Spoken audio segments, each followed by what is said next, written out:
कहते हैं कि एक बार भगवान शंकर देवी पार्वती के साथ वन विहार कर रहे थे। तभी उनके दर्शनों की इच्छा से कुछ ऋषिगण वहां पहुँचे। भगवान शिव और देवी पार्वती उस समय प्रेमालाप में लीन थे। ऋषिगण को देखकर पार्वती लज्जित हो गईं। आगे क्या हुआ, आइए जानते हैं आज की इस वीडियो में। स्वागत है दोस्तों आपका हमारे चैनल समय चक्र में। जब ऋषिगण को देखकर पार्वती लज्जित हो गईं, तब पार्वती की ये दशा देखकर भगवान शिव ने उस वन को श्राप देते हुए कहा, आज से जो पुरुष इस वन में प्रवेश करेगा वह स्त्री हो जाएगा। तब से पुरुषों ने उस वन में जाना बंद कर दिया और वह स्थान अंबिका वन नाम से प्रसिद्ध होकर शिव पार्वती का सुरक्षित प्रणय स्थल बन गया। एक बार वैवस्वत मनु के पुत्र इल शिकार खेलते हुए उस वन में पहुंचे तो वे एक सुंदर स्त्री में परिवर्तित हो गए। उनका घोड़ा भी घोड़ी बन गया। स्त्री बनकर इल अत्यंत दुखी हो गए और वन में भटकने लगे। उस वन के निकट ही ऋषि बुद्ध, जो बाद में बुद्ध ग्रह बने, का आश्रम था। स्त्री के रूप में इल वहां पहुंचे तो बुद्ध उन पर मोहित हो गए।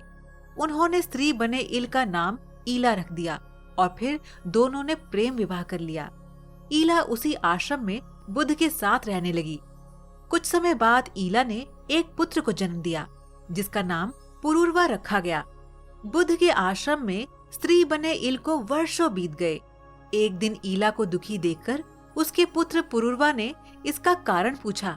ईला ने अपना परिचय देकर पुरुष से स्त्री बनने की सारी घटना बताई। माता के दुख निवारण का उपाय जानने के लिए पुरूरवा पिता बुद्ध के पास गए। तब बुद्ध बोले, वत्स, मैं राजा इल के ईला बनने की कथा भली भांति जानता हूँ। मैं ये भी जानता हूँ कि भगवान शिव और देवी पार्वती की कृपा प्रसाद से ही उनका उद्धार हो सकता है। इसीलिए तुम गौतमी गंगा नदी के तट पर जाकर उनकी आराधना करो। भगवान शिव और पार्वती सदा वहाँ विराजमान रहते हैं। वे अवश्य ही तुम्हारी इच्छा पूर्ण करेंगे। पिता की बात सुनकर पुरूरवा बड़े प्रसन्न हुए। वे उस समय माता पिता को साथ लेकर गौतमी के तट पर गए और वहां स्नान कर शिव भगवान की स्तुति करने लगे। उनकी स्तुति से प्रसन्न होकर भोलेनाथ देवी उमा के साथ साक्षात प्रकट हुए और उन्हें इच्छित वर मांगने को कहा। पुरूरवा ने वर स्वरूप ईला को पुनः राजा इल बनाने की प्रार्थना की। भगवान शिव बोले, वत्स, इल गौतमी गंगा में स्नान करने के बाद पुनः अपने वास्तविक रूप में परिवर्तित हो जाएंगे। ये कहकर वे अंतर्ध्यान हो गए। इसके बाद ईला ने गौतमी गंगा में स्नान किया। स्नान के समय उनके शरीर से जो जल गिर रहा था, इसके साथ ही ईला का नारी सौंदर्य गंगा में मिल गया और वह जल नृत्या, गीता एवं सौभाग्य नाम की नदियों में बदलकर गंगा में आ मिला। इससे वहाँ 3 पवित्र संगम हुए। तभी से वह स्थान ईला तीर्थ के नाम से प्रसिद्ध हुआ। यहाँ इलेश्वर नामक भगवान शिव की स्थापना भी हुई। माना जाता है कि इस तीर्थ में स्नान और दान करने से सभी मनोरथ पूरे होते हैं।